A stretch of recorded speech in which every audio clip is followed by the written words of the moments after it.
This is a 2010 575.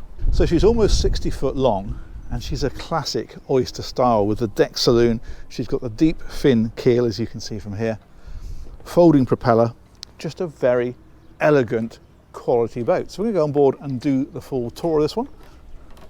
And that starts right here. This is where you access the boat. Now this is a boarding ladder that can drop down into the water when you're swimming, which I guess was done a lot off of this boat because this was out in the Caribbean for most of its life. Very nice too, but a UK owner, it's back now in the UK and up for sale.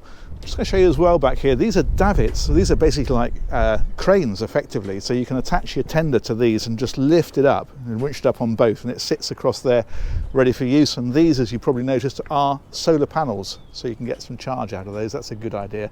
And of course putting them right back there means they're completely in the sunshine even when all the sails are up and so forth. You've got life raft here on this one as well, and I think we'll walk through this way first of all, show you the cockpit.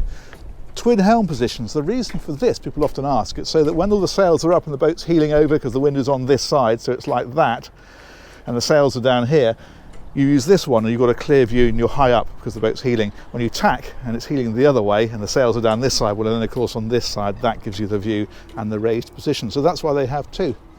And then here's the cockpit. There's a table underneath here, it's covered up to protect it at the minute, and that's got leaves that lift up so you can sit and eat around here. Loads of seating here of course as well, and there are cushions for those I believe, just looking at the little fastenings for them, and more around here, and you've got little seats on the back as well, which is nice. Anyway, we'll take a wander around the deck first I think, and then we'll head inside. Big winches on here to handle the sails. There's a side access here so you can step straight out of here, and these little chaps are so you can put a side boarding ladder onto there if you want to. This is that classic Oyster look with this deck saloon that ruts around the window line. And then up here is the rig. Now it's got in-mast furling on this one, so the mainsail actually retracts right into the mast. It's electric, push the button and away it goes. You've also got hydraulic furling for the foresail, and in fact there's a staysail on this one as well. We'll come right up to the bow. Electric anchor winch of course with the buttons for it there.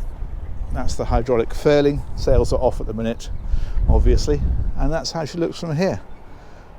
A very, very elegant boat, especially with all this teak, it just looks fantastic. We'll take a trundle down this side.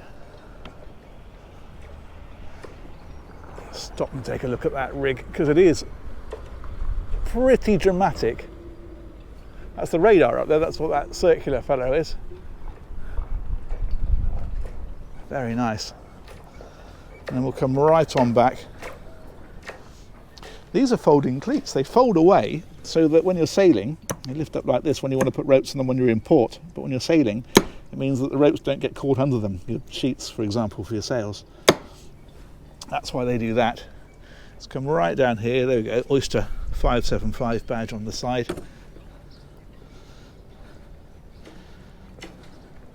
And we'll step in and show you the interior. Actually, I'll show you these helm pods first, they're worth having a look at. So there's a big compass underneath this one,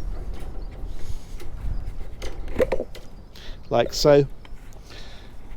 And then this is things like the wind instrumentation, giving you direction and speed.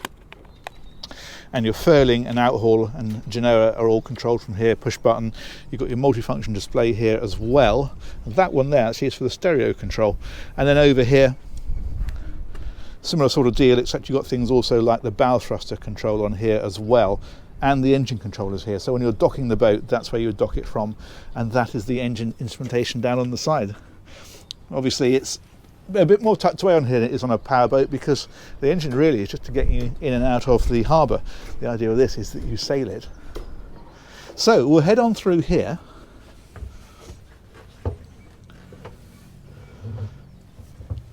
And come down this companionway into the deck saloon. Now this is a 4 cabin layout in this one. There we go. So we're right down into the boat now.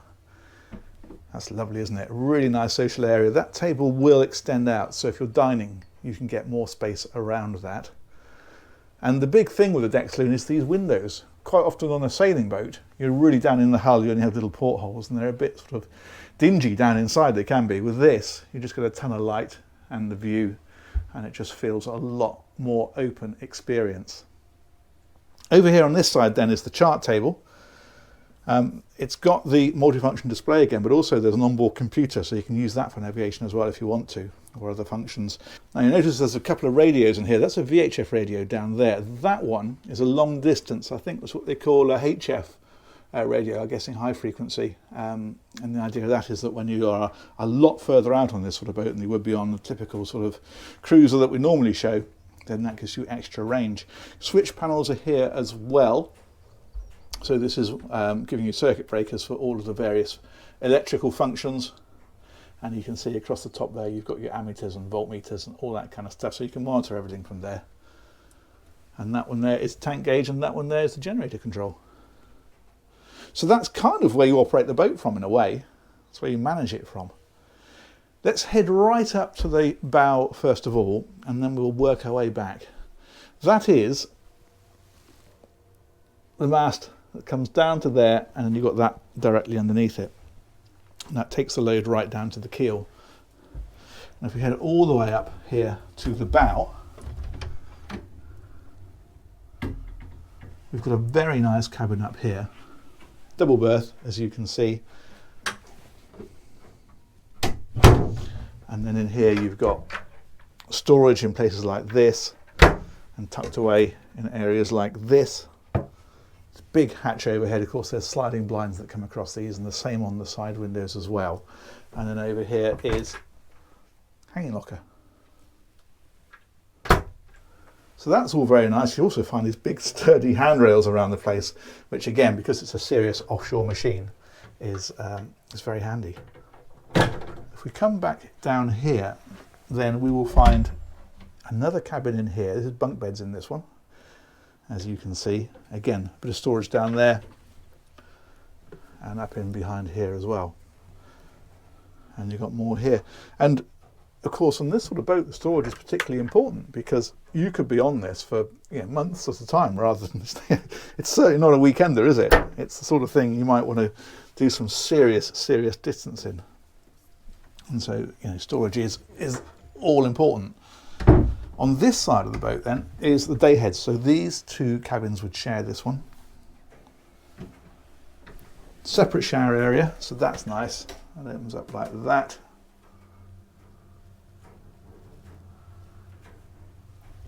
That one there's a holding tank gauge, so you can tell how much, or how full rather, that is. And then your sink and your loo. Nice size. And if we spin on around again, this is lovely, this area, isn't it? We can head back down this side, I think, first of all.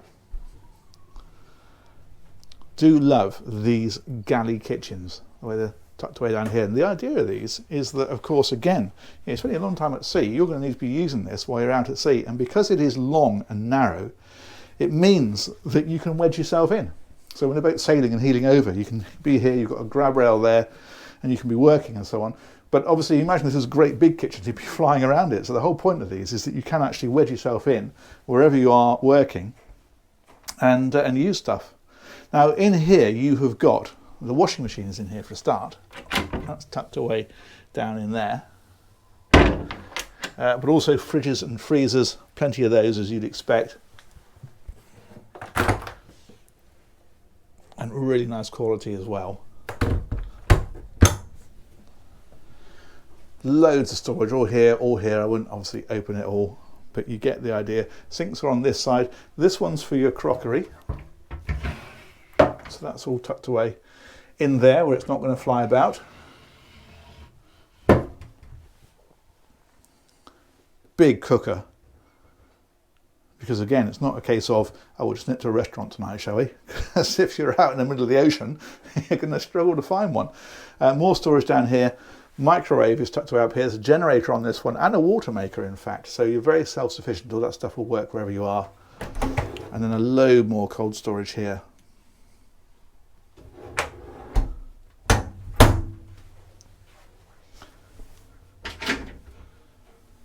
And then more storage here.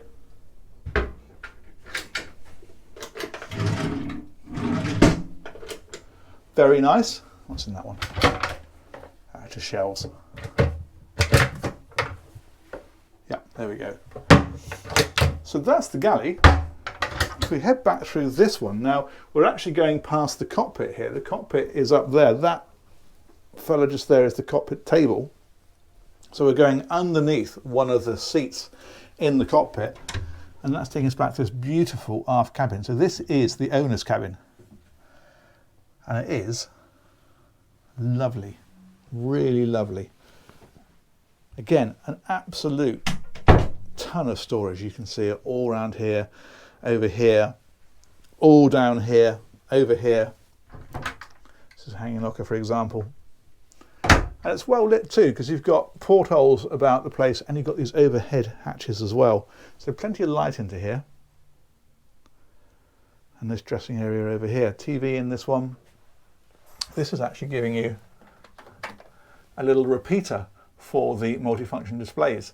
So you can actually keep an eye on stuff when you're in here. That's a nice touch. There we go. We go to chart, for example. Okay, the main one isn't switched on, so that's not going to work at the minute. Let's turn that back off. There we go. But yeah, the idea of that is that if you're in here at night and the boat's going along, obviously you'd have somebody on watch, but it means you can keep an eye on stuff yourself as well. And if we head over onto this side, this of course has its own private ensuite, as you'd hope if you owned a boat like this. So toilets down there and your sink. And if we come around here, again, the separate shower stall.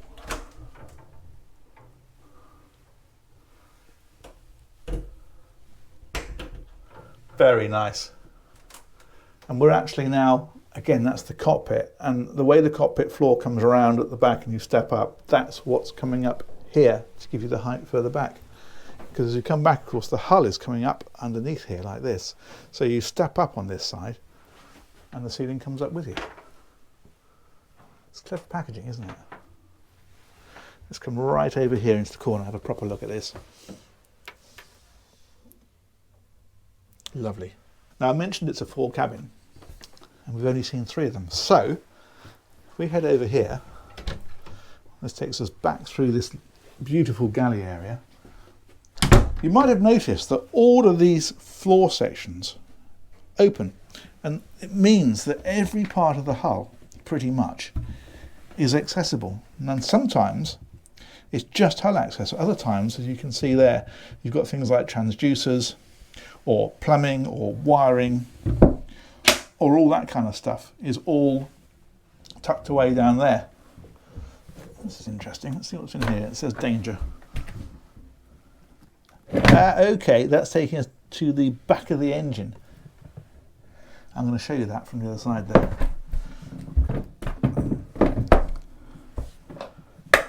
There we go. That's a bloke thing, isn't it? Oh, danger! Let's have a look. Here we go. This is what I mean about these traps in the floor. So everything is get-atable. That one there, for example, you can see the plumbing down the side there, wiring and so forth. Generator is down there somewhere, if I remember rightly. That's down to the floor here because they keep the weight low and in the centre. Over here then is the 4th cabin. So you've got bunks in here. These are the cushions that go out in the cockpit, obviously in here to keep them dry and safe while the boat's out of the water. Again, a load of storage, but also in here is the engine space. So close that one over. And that opens like that. And here we go. It's a VW diesel engine, this one, TDI 150. And of course, these aren't really about performance at all in a sort of conventional sense. This boat actually will sail at probably maximum is about 9 knots and cruising at about 8. And the engine is likely to give you similar sort of performance. The range, well, you switch it off and you hoist your sails and that's unlimited, isn't it? So it's a different set of stats for this sort of boat to what we're normally used to seeing. Again, you can get right round and in. And as we saw, you can also get those traps that we saw from the galley on the other side, so you can get to that side easily as well.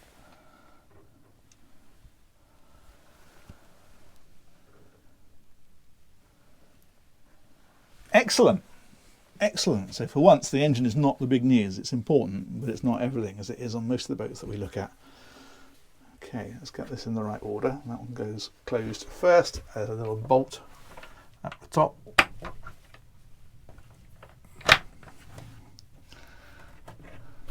And that closes like that. Okay.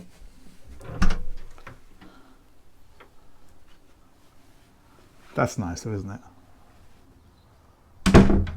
Fantastic. I am going to have a seat over here and say a huge thanks to Berthon. They got this one for sale, so they got me on board of this. And of course, huge thanks to you guys for watching. We'll look forward to catching you on another one of these real soon. Take care. Bye-bye.